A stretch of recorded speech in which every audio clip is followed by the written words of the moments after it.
In this guide, I'm going to show you guys how to add a border frame to a photo on your iPhone using the Photos app. First, launch a Photos app, then open the picture in which you want to add border.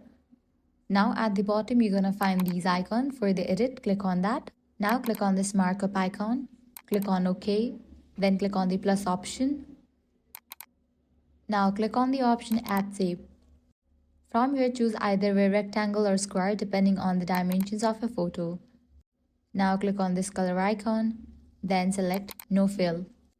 Now click on this pencil kind of icon, select the border color. I'm gonna select yellow. Then you can click on this plus option to increase the border thickness. Once you are done, you can drag the border to position it perfectly around the photo, adjusting it as needed.